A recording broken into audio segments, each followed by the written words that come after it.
वो लिंक, वो meeting join नहीं हो रही थी, इसलिए नई लिंक बनानी पड़ी मुझे। देखो, अभी इसमें क्या हुआ है। जैसे कि 1960 का एक्ट हम देख रहे थे, तो ज्यादा से ज्यादा लोगों को जमीन मिलनी चाहिए। इसके लिए अलग अलग तरीकों से इस कायदे में बदलाव बदलाव लाने के लिए, या फिर अलग अलग कायदे करके लोगों को ज्यादा से ज्यादा जमीन मिले, उनका हक मिले। क्योंकि उनके पास खुद का बोलने के लिए कुछ भी नहीं था। इसके लिए उनके हक की जो जमीन थी उनके पास बिल्कुल नहीं थी। इसके लिए ये कायदा करना पड़ा। और ये सब कायदा करने के बाद, ये कायदा अभी देखो आपके पास सेकंड पैराग्राफ है, उसमें लिखा है 1960 से 1972,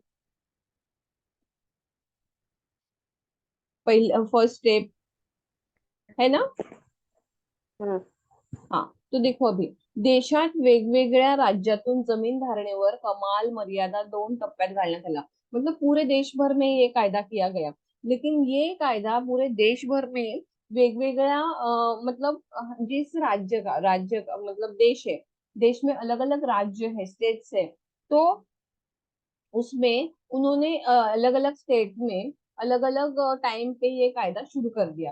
कोई इसमें फर्स्ट स्टेप में उन्होंने 1960 से लेके 1970 तक, ये पहला टप्पा मतलब फर्स्ट स्टेप। और उसके बाद 1970 से दूसरा टप्पा शुरू हो गया। तो महाराष्ट्र में ये जमीन ये चेंजेस लाने का जो टप्पा था, तो वो जमीन कायद्यात, मतलब मैंने अभी पहले एक्सप्लेन किया देखो, तो उसमें जो बताया सेम ही इसमें भी वही सेम बताया है।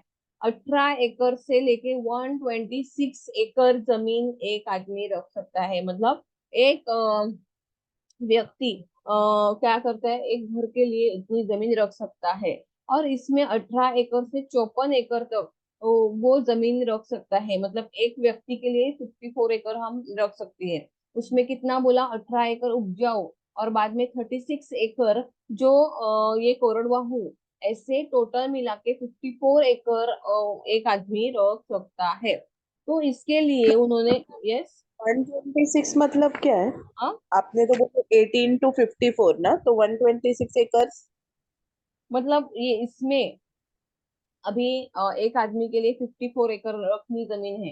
तो इसका डिवाइडेशन उन्होंने कैसे किया, मतलब पूरी जमीन वो सुपीक रखेगा तो बाकी को उपजाऊ नहीं मिलेगी, बाकी को तो ऐसी कोरडवाहू मिलेगी ना। तो इसके लिए हर एक पर्सन को दोनों टाइप की जमीन रखनी पड़ेगी। सिर्फ आप अपने लिए अच्छे अच्छे लेंगे तो बाकी के लिए तो खराब ही जमीन मिलेगी ना। तो इसके लिए 18 एकड़ जमीन जो है ना, वो क्या है, उपजाऊ जमीन। और 36 एकड़ जमीन है वो कोरडवाहू। ऐसे कॉम्बिनेशन में टोटल मिला के 54 एकड़ जमीन रख सकते हैं। इसमें दिया नहीं है, लेकिन वो अलग अलग बुक का हमने जो रेफर किया है, तो उसमें उस हिसाब से बोला गया ये है। इसमें क्या है मैम, वो बॉक्स के अंदर, टेबल के अंदर, हाँ, फिफ्टी हाँ, फोर पेज में? हाँ, हाँ, हाँ। तो अभी इस टाइप से वो जमीन रख सकते हैं। तो इस प्रकार उसका जो ये है उद्देश्य, उद्देश्य मतलब उसका हेतु क्या है, वो अभी देखो। तो जमीन नीचे दिया देखो 10.6.2, शायद आपके इधर क्या पॉइंट है मालूम नहीं। जमीन धारणेवर कमाल मर्यादा घालून, जमीन धारणा मतलब कौन सा आदमी, मतलब कोई आदमी कितनी जमीन रख सकता है, ऐसा उसका ये मीनिंग है। घालून कुटुंब हा निकष निश्चित करून, मतलब एक व्यक्ति नहीं, अभी उसके लिए क्या करेंगे, एक परिवार के लिए वो कितनी जमीन रख सकता है ज्यादा से ज्यादा, ये उसका निर्धारित किया गया इस कायदे के अनुसार। और उसके बाद उनके पास जो उनकी ज्यादा जमीन है, मतलब उन्होंने निर्धारित किया आपके कुटुंब में कितना, मतलब परिवार में कितने लोग हैं, उसके हिसाब से आप इतनी इतनी जमीन रख सकते हैं। बाकी बची हुई जमीन क्या करनी है, भूमिहीन अल्पभूधारक, अल्पभूधारक मतलब जिसके पास बहुत कम जमीन कहा है वो अल्पभूधारक, मतलब 2 हेक्टर, सॉरी, हाँ, दो, लैंड। 2 हेक्टर मतलब उसको क्या बोलते हैं, जिसके पास 2 हेक्टर जमीन है वो अल्प भूधारक, मतलब उसके पास बहुत कम जमीन है। मतलब एकड़ में बोला जाए 2 हेक्टर का मतलब है 5 एकड़ जमीन। जिसके पास 5 एकड़ जमीन है वो उस टाइम पे अल्प भूधारक था। अभी 5 एकड़ जमीन किसके पास होगी, वो तो वो भी अमीर हो जाएगा, ऐसी आज की सिचुएशन है। लेकिन उस टाइम पे जिसके पास 5 एकड़ जमीन है, मतलब उसको क्या कहा जाता है, 2 हेक्टर जिसके पास जमीन है वो अल्पभूधारक कहा जाता था। तो उसको क्या की जाएगी, उसको ये जमीन जो डिस्ट्रीब्यूट की गई है, या उन लोगों ने, जमींदार लोगों ने गवर्नमेंट को जो हैंड ओवर की है, उस जमीन का डिस्ट्रीब्यूशन किया जाएगा। जिसके पास बिल्कुल जमीन है उसके लिए भी, और जो अल्पभूधारक मतलब जिसके पास 2 हेक्टर मतलब कम से कम 5 एकड़ जमीन है और उसके ऊपर ज्यादा जमीन नहीं है उसके पास, उसको भी ये जमीन क्या की जाएगी, उसको डिस्ट्रीब्यूट की जाएगी। तो देखो अभी जो टेबल है वो टेबल हम देखेंगे। जमिनीवरील कमाल धारणेचे स्वरूप, जो नेचर आप बोल रहे थे ना, ये उन्होंने टेबल में दिया है, मैंने ऐसे पूरे पॉइंट फॉर्म में बोला था। ठीक है, तो देखो अभी जमीन धारणेवर कमाल मर्यादा घालण्याचा कायदा करताना ब क ड आणि ई, मतलब ABCDE दिया है ना आपकी, इसमें सेम है ना ऐसा ही। Yes ma'am. हा, असे वर्ग निश्चित करून या प्रत्येक वर्गात किती जमीन असावी हे कायद्याने निश्चित केले है। मतलब उसको डिस्ट्रीब्यूशन किस हिसाब से होनी चाहिए, उसके हिसाब से उन्होंने क्या किया है, उनको अलग अलग कैटेगरी बनाई गई है, ABCD और ई। तो वो किस प्रकार का ये इसका होनी चाहिए, देखो अभी पहले में दिया है आपके पास टेबल है ना, उसमें देखो में क्या बोला गया है, बारमाही पाणी पुरवठा असलेली जमीन, कमाल जमीन धारणा क्षेत्र, मतलब जिसमें 12 ही महीने पूरे साल भर पानी की सुविधा है, ऐसी जमीन एक आदमी कितना अपने लिए रखेगा, मतलब अपने परिवार के लिए सिर्फ 18 एकड़ जमीन रख सकता है। आपके पास जितनी जमीन है उसमें से आप 18 एकड़, ज्यादा से ज्यादा 18 एकड़, कम से कम कितने भी रख सकते हैं, लेकिन मैक्सिमम 18 एकड़, उसके ऊपर आप नहीं रख सकते। बाद में बी दिया है देखो, बारमाही पाणी पुरवठा नसलेली पण वर्षातून फक्त एकदा पिकासाठी खात्रीचा पाणी पुरवठा असलेली जमीन, मतलब उसको साल भर पानी नहीं मिलता, लेकिन साल में एक बार उसको डेफिनेटली पानी मिलता है, मतलब बारिश का पानी आता है ना, या फिर कभी कभी किसान दे सकता है, ऐसे ऐसी जमीन है। तो वो जमीन एक आदमी कितनी रख सकता है, मतलब एक परिवार के लिए 27 एकड़ रख सकता है, कम से कम कितनी, 27 रख सकता है। बाद में मैम ये पर्सन है कि एक फैमिली के लिए? फैमिली फैमिली अच्छा। फैमिली। बाद में दिया गया है देखो सी, नैसर्गिक साधनापासून एका पिकासाठी पाटाचे पाणी व खात्रीचा पुरवठा नसलेली जमीन, मतलब जहाँ पे अभी देखो कहाँ कहाँ ना पानी नहीं गिरता, मतलब बारिश का पानी भी नहीं, बहुत मतलब उसको राह देखनी पड़ेगी अभी आएगा नहीं आएगा। और इतनी जमीन सूखी होती है, लेकिन जरा सा भी पानी पड़ जाता है तो क्या हो जाती है, जमीन थोड़ी सी गीली होती है, लेकिन पानी पूरा जमीन को नहीं मिलता। मतलब नैसर्गिक मतलब नेचुरली जो साधन है, नेचुरली मतलब क्या, बारिश का पाणी। तो नेचुरली नेचर से उनको जो पानी पिकांसाठी नहीं मिलता, उसको कौन सा पानी देना पड़ता है, जो डैम होते हैं, तो जो छोटे डैम रहते हैं ना उसको लघु पाटबंधारे, पाटबंधारे कहा जाता है, मतलब डैम का पानी दूसरे इसमें क्या करता है, स्टोर किया जाता है, और वो उनको क्या किया जाता है, सीमेंट का ये बनाया जाता है, पार्ट बनाया जाता है, पार्ट मतलब रास्ता जैसे बनाया जाता है, और उससे वो पानी जहाँ गांव है वहां पे क्या किया जाता है, उसको वो पाणी दिया जाता है, खेती के लिए दिया जाता है। तो पाटाचे पाणी पण खात्रीचा पुरवठा नसलेली जमीन, मतलब जहाँ पे दोनों की ये नहीं है, गारंटी नहीं है, पानी मिलेगा ही नहीं, कौन सा पानी, नैसर्गिक पानी, नैसर्गिक मतलब बारिश का पानी, और पाटाचं पानी मतलब डैम में से जो निकलता है, लघु पाट बंधारा जिसको बोलते हैं, तो वहां का भी पानी उसको निश्चित तौर पे नहीं मिलेगा, मतलब इसकी गारंटी नहीं, मिलेगा तो मिलेगा, नहीं मिलेगा तो नहीं मिलेगा, इसकी कुछ गारंटी नहीं है, दोनों तरीके से पानी नहीं मिल सकता। इस वो जमीन हम 36 एकड़ रख सकते हैं। बाद में डी, डी मतलब उन्होंने क्या बोला है कि डिस्ट्रिक्ट दिया गया है, ठाणे, रत्नागिरी, रायगड, भंडारा, चंद्रपूर जिल्ह्याची ब्रह्मपुरी, गडचिरोली, सिरोचा तालुके यामधील आणि प्रारंभीच्या कालावधीसाठी भाताच्या लागवडीखाली असलेली जमीन, मतलब देखो यहाँ पे जो कोकन एरिया है ना, कोकन बेल्ट है, वहां पे हम क्या लगाते हैं, ज्यादा से ज्यादा ज्यादा पानी गिरता है, वहां पे हम क्या लगते हैं, राइस लगाते हैं। तो यहाँ पे पालघर या ठाणे, पहले ठाणे पालघर जो डिस्ट्रिक्ट है वो थाने में ही तो था, उसका 2014 में क्या हो गया है, बंटवारा हो गया, मतलब अलग अलग हो गए, वो सेपरेट हो गए। तो ये पूरा ठाणे और पालघर ये कोकन बेल्ट में जाता है। तो इस हिसाब से यहाँ पे क्या बना लगाया जाता है, तो राइस बड़ी तौर पे राइस ही लगाते हैं। अभी तो बारिश का सीजन है, तो अभी राइस लगाने का सीजन आ गया है हमारे इधर। तो यहाँ पे ठाणे, रत्नागिरी, रायगड, भंडारा, चंद्रपूर जिल्ह्याचे ब्रह्मपुरी, गडचिरोली, सिलोचा, ये क्या है, तालुके हैं, मतलब भंडारा चंद्रपूर के। तो यहाँ पे प्रारंभीच्या कालावधी, प्रारंभी मतलब स्टार्टिंग के कालावधी में भाताच्या लागवडीखाली असलेली जमीन, मतलब आपको राइस लगाना है, तो उस टाइप की जमीन जो होती है वो कितने एकड़ रख सकते हैं, वो भी 36 एकड़ आप रख सकते हो।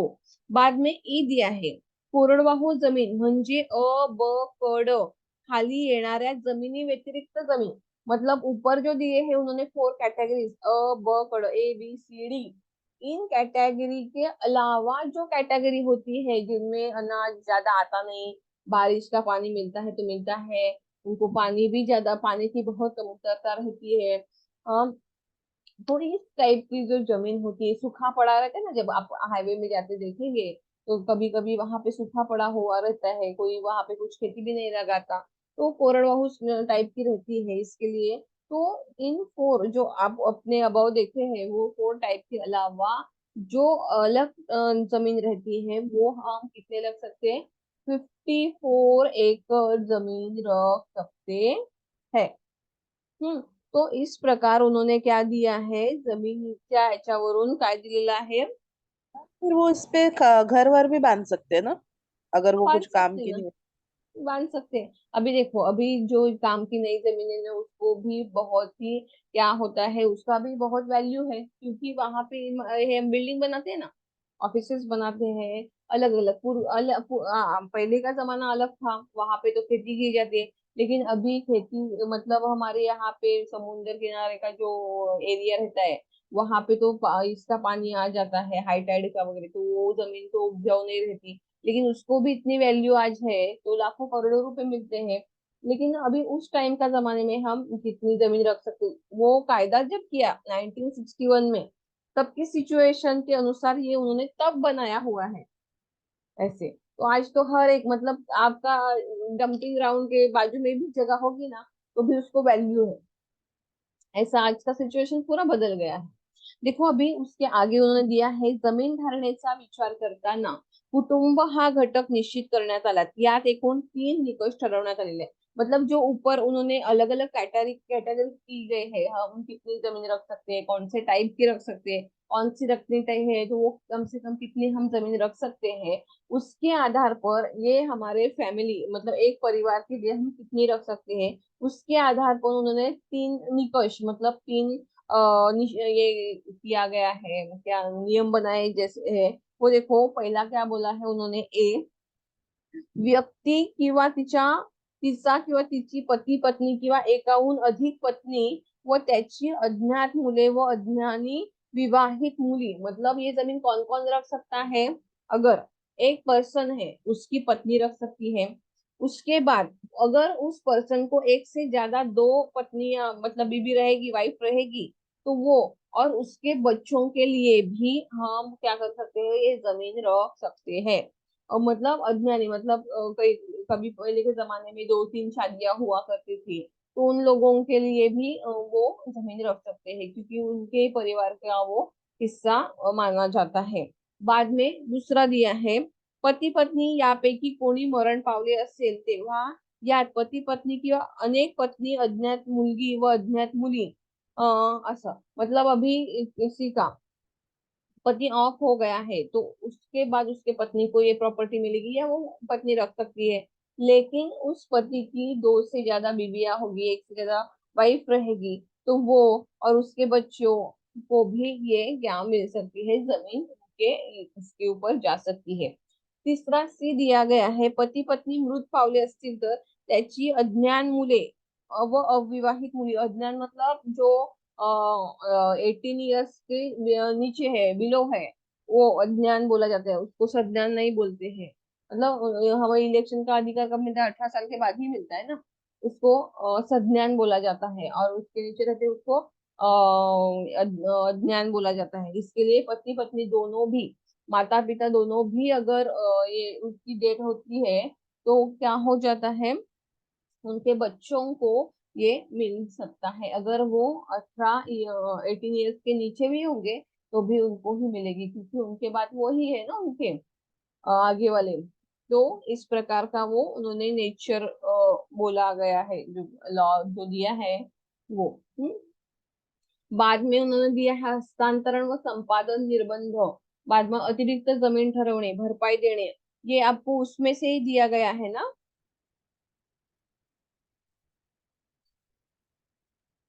ये उसका पार्ट नहीं है ना मैम? हम्म। ये यहाँ ये तक ही हमको, लिखो। हाँ, अभी हमको क्वेश्चन है डायरेक्ट, शॉर्ट नोट है। Hmm. Land excluded from the maximum land retention, मतलब पेज नंबर 56। एक मिनट है,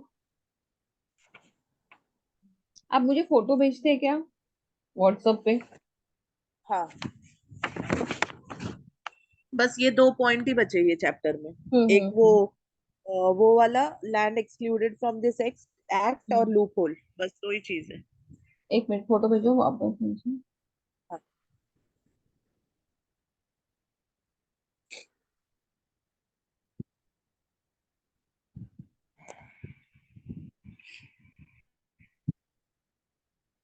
लेकिन यहाँ तक आपको समझ में आ रहा है ना वो क्या है, वो कैसे है वो? हाँ, दीपिका को समझ में आ रहा है क्या? हाँ मैम। देखो ये दो पेज ही मैम भेजिए आप। हम्म।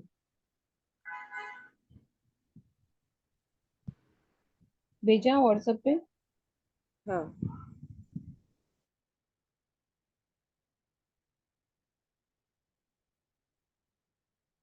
एक मिनट हाँ। उसमें कौन कौन से हो गया? हमारा पहला हो गया, दूसरा हो गया ना।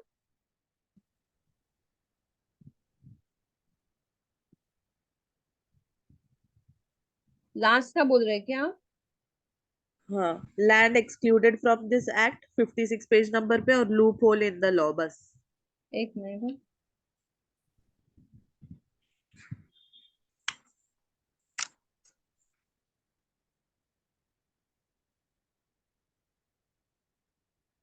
कहाँ का बोल रही हो तुम?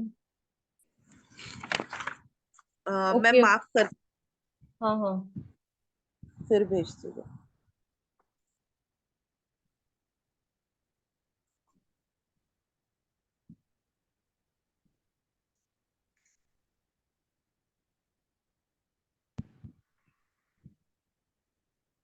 ये जो मैंने स्टार मार्क किया है ना, ब्रैकेट क्लो, पहला आंसर है ये अभी जो भेज रही हूँ दोनों पिक्चर, ये पहला आंसर।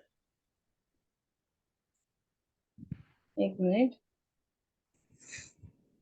ये स्टार्ट किया है वो। हाँ, और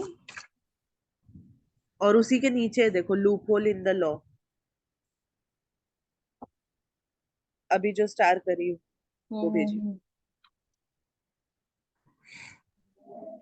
और शॉर्ट नोट्स दो है, सिर्फ दो है। सब क्वेश्चन भी है ना? Suggest for effective implementation of हाँ, द मैक्सिमम इम्प्लीमेंटेशन वो वाला। मेजर्स।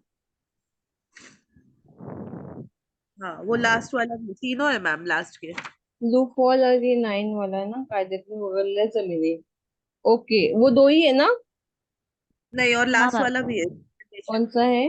लूप होल के बाद हाँ सिफारिश है, सुझाव। ये 3.69, 3.610, 3.611। 9, 10, 11 ना।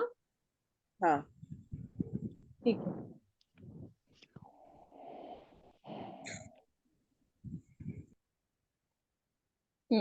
ठीक है, ये तीन लेते हैं फिर।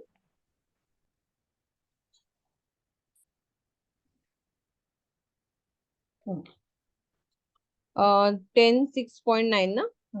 कायद्यातून वगळलेल्या जमिनी बघा. पहिला पॉइंट देखो, फर्स्ट पॉइंट, राज्य शासनाच्या मालकीच्या किंवा नियंत्रणाखालील महामंडळाची धारणा केलेल्या जमिनी.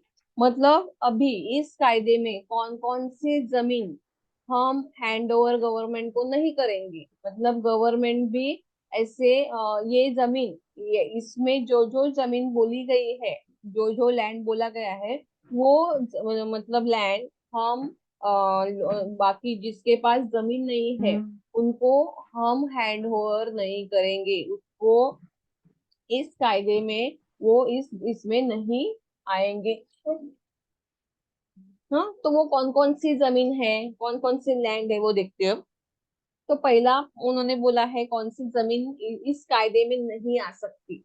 तो पहला है राज्य शासनाच्या मालकीच्या. राज्य शासन मतलब जो स्टेट है, महाराष्ट्र है, केरल है, गुजरात है, पंजाब है, हरियाणा है, जो कोई स्टेट रहेगा वो स्टेट के जो उस राज्य के मालकी की जमीन है.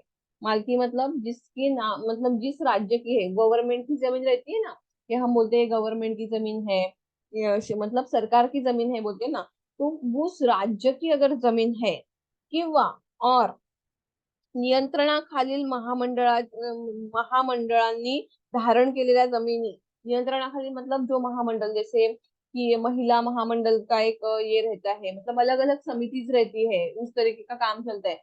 तो उनके लिए जमीन दी जाती है, उनके बिल्डिंग के लिए, मतलब ऑफिस बनाने के लिए, उनकी पार्किंग के लिए. और कुछ जमीन है कि अगर उनका अलग जगह पे किधर ऑफिस बनाना है, छोटे छोटे ऑफिस बनाना है, तो उसके लिए उसको क्या बोलते हैं, राखीव. राखीव मतलब उसको रिजर्व करके रखते हैं वो जमीन. क्योंकि आगे आगे चलते चलते वो जमीन अभी एक बार डिस्ट्रीब्यूशन हो गया पूरा, तो वो जमीन वापस नहीं मिलेगी ना, वहां पे लोग रहने लगे, तो उसको रिजर्व की जाती है.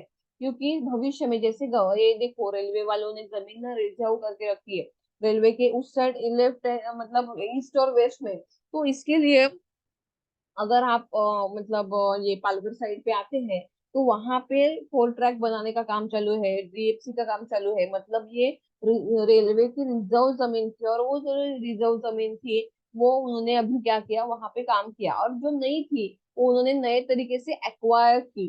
पैसा, लोगों को पैसा लेके जिनकी जमीन है उनको एक्वायर करनी पड़ती है. तो उसके लिए ज्यादा तकलीफ रहती है, कोई कोई तैयार होता है, कोई नहीं तैयार रहता. तो इसके लिए हमें क्या करना पड़ता है, बाद में बहुत तकलीफ रहती है.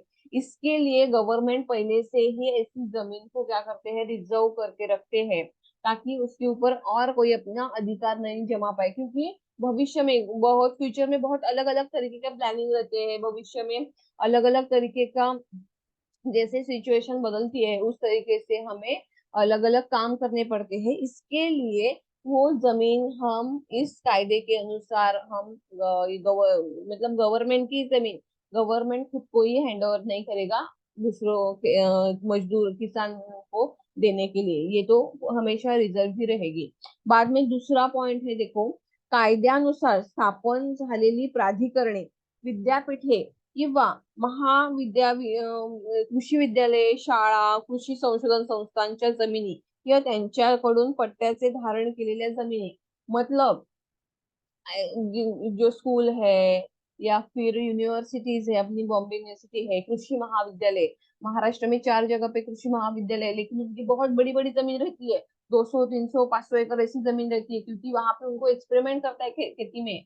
तो अगर नए नए एक्सपेरिमेंट करके रिसर्च करने पड़ते हैं, अगर नया ये कौन सा ये फाइंड आउट करना है, खेती के अलग अलग प्रकार कौन से होने चाहिए. राइस है तो राइस में कैसे, हम कोलम है, बासमती है, लेकिन उसमें बहुत सारे टाइप्स रहते हैं.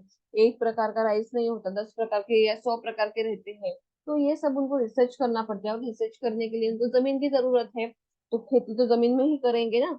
तो इसके लिए उनके लैब रहता है, उनको कॉलेजेस रहता है, उनका बहुत बड़ा एरिया रहता है. उसमें सिर्फ फूलों की खेती रहती है, फल की रहती है, वेजिटेबल्स रहते हैं. बाद में ये क्या रहते हैं उसको, तृणधान्य, मतलब जो अनाज, तृण मतलब गवत के स्वरूप के ऊपर उगता है, उसको तृणधान्य कहते हैं. मतलब राइस है, गेहूं है, ये तृणधान्य कहा जाता है। अलग अलग टाइप के ये रहते हैं, खेती अलग अलग टाइप की रहती है। कहाँ पे सीड्स लगाते हैं, ऑयल सीड्स लगाते हैं। तो इसके लिए उनको बहुत सारी जमीन की जरूरत होती है। तो इस कायदे के अनुसार जो ऐसे ये है, यूनिवर्सिटीज है, स्कूल है, कॉलेजेस है, उनकी जमीन भी हम गवर्नमेंट को इस कायदे के अनुसार, उनके पास बहुत 100 एकड़ या 1,000 भी जमीन होगी तो भी ये नहीं करेगी, क्योंकि फ्यूचर के लिए वो जमीन उनको आगे लगने वाली होती है इसके लिए।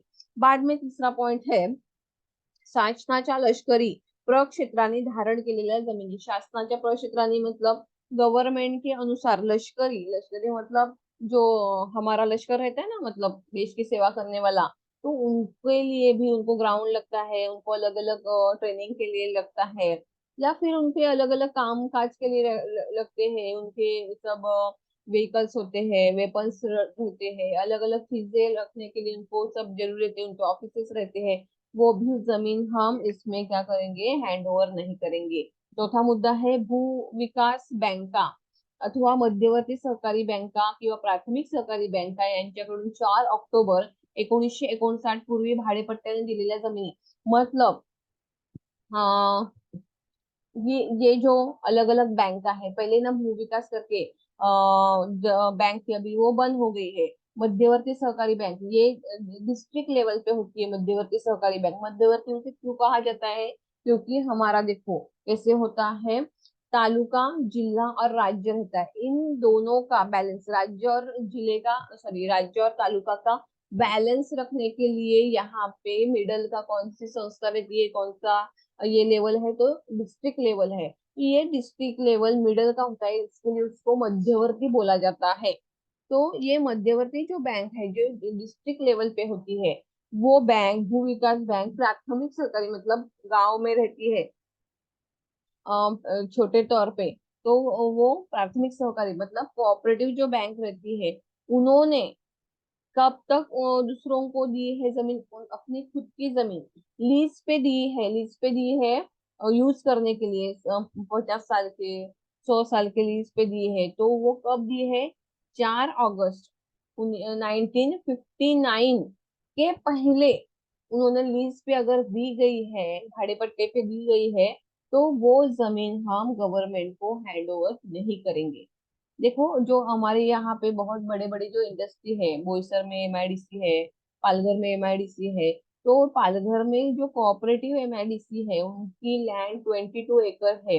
लेकिन यहाँ पे जो लैंड गवर्नमेंट ने इंडस्ट्री इस्टेब्लिश करने के लिए जो लैंड दी है, वो किस प्रकार के दी है, 100 साल के भाड़े पट्टे करार पे ऊपर दी है, मतलब लीज पे दी है। उनको महीने का 10 रुपया, 5 रुपया, या फिर 100 रुपया, 200 रुपया, इतना ही भाड़ा भरना पड़ता है, उसे लीज पे बोलते हैं। और ये दी हुई जमीन जब 1950 59 से पहले दी होगी ना, 4 अगस्त के पहले, तो ये जमीन हम उनको नहीं वापस ले सकते। आज भी लोग लीज पे ही बहुत सारी इंडस्ट्री खड़ी हुई है। बाद में पाचवा मुद्दा है, बँकेने सहकारी संस्थेने बँकेने सहकारी संस्थेने रक्कम वसुलीसाठी प्रतिभूमी म्हणून धारण केलेली जमीन। बँकेने क्या किया है, बँकेने सहकारी संस्थेने रक्कम वसुलीसाठी, मतलब जो कोऑपरेटिव जो संस्था है, वो उनकी अगर पैसा बैंक ने दिया है, तो उसके वसूली करने के लिए प्रतिभूमी म्हणून धारण केलेली जमीन, मतलब बैंके ने, सॉरी, ये जो सहकारी संस्था स्थापन की गई है, उनको अगर अपना, देखो अब 10 मिनट में ना लेक्चर खत्म हो जाएगा। आपको 1 मिनट,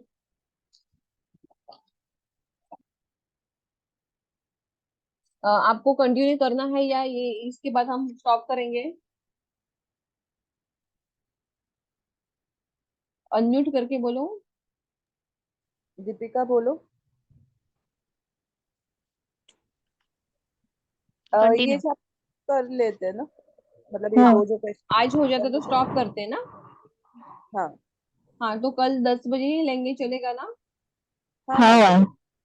ठीक है। ये बाकी लेक्चर को आती क्यों नहीं हो, वो आज उनका संडे है क्या? क्या मालूम मैम, डाले तो हम लोग ने ग्रुप पे सब, लेकिन कोई अच्छा भी इतना सारा ग्रुप पे। और मुझे लगता है मैम रूरल डेवलपमेंट ज्यादा किसी ने लिया नहीं है। अच्छा अच्छा, इसकी वजह से क्या? लेकिन उस टाइम पे 10-15 पहले दिन पे इतने सब थे, आज तो कोई नहीं है कल भी, मतलब उनको इंटरेस्ट नहीं है क्या?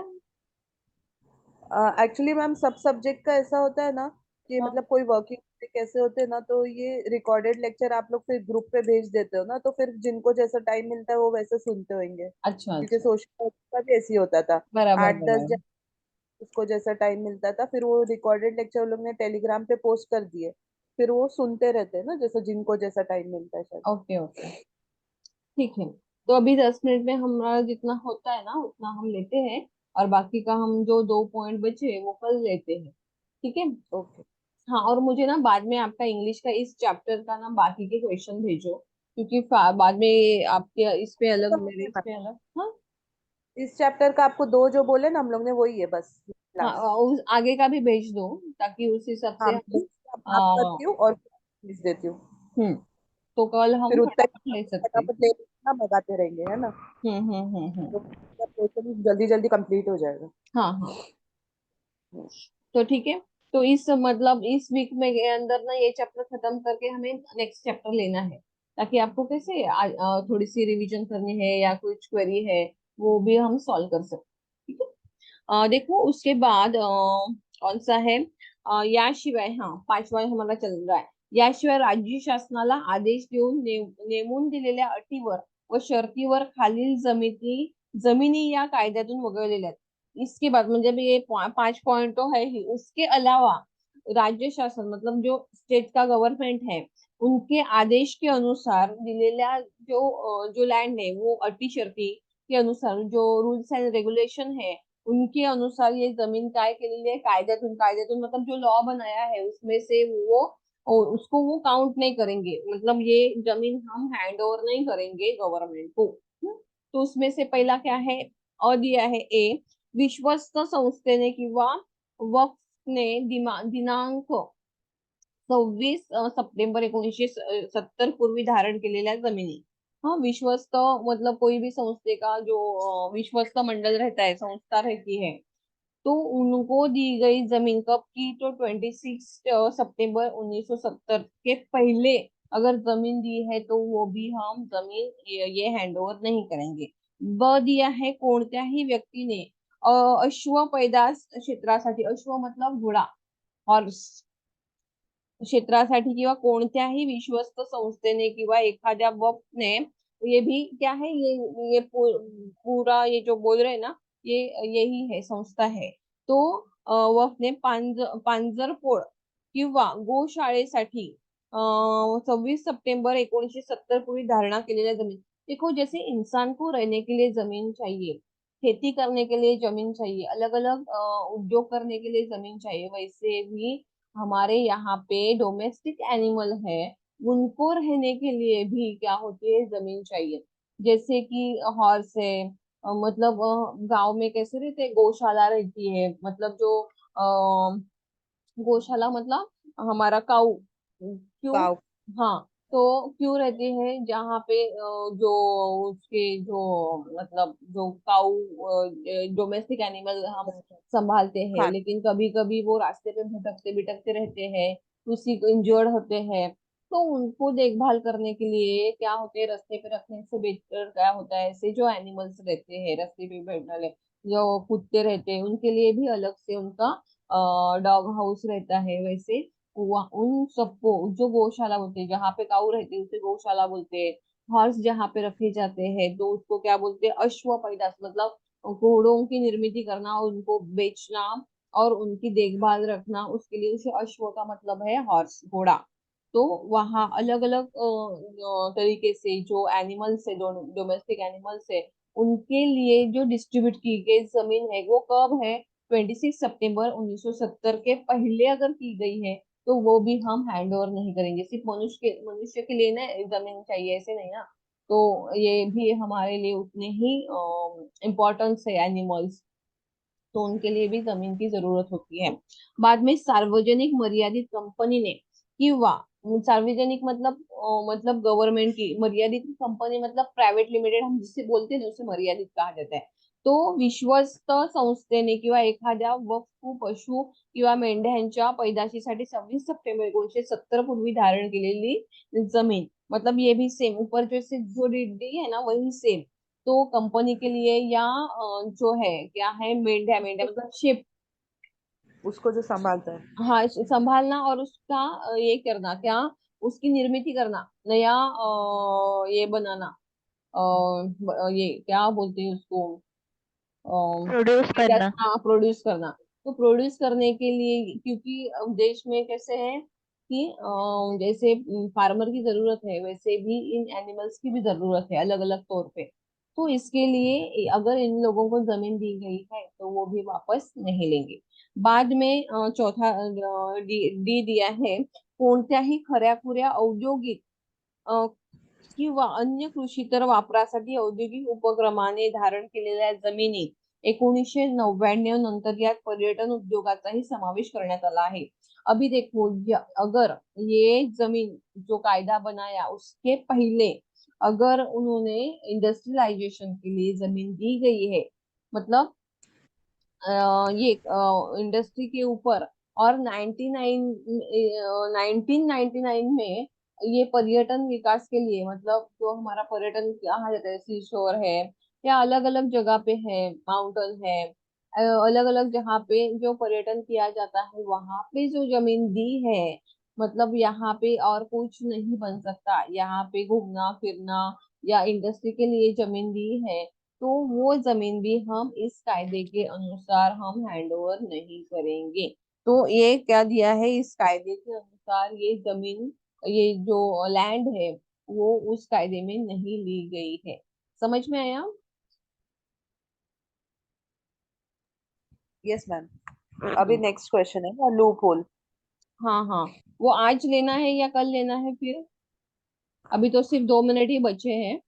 तो इसके कर लिए लेते हैं. लूप हॉल, हाँ मतलब आप भी और मुझे आगे का वाला भेज दीजिए आप, तो क्या हो जाएगा, तो मैं भी देख लूंगी आपके इसमें क्या है मेरे इसमें क्या है. ठीक है. ठीक है. हाँ. अच्छा तो मैं जहाँ पे अभी स्टॉप कर देती हूँ.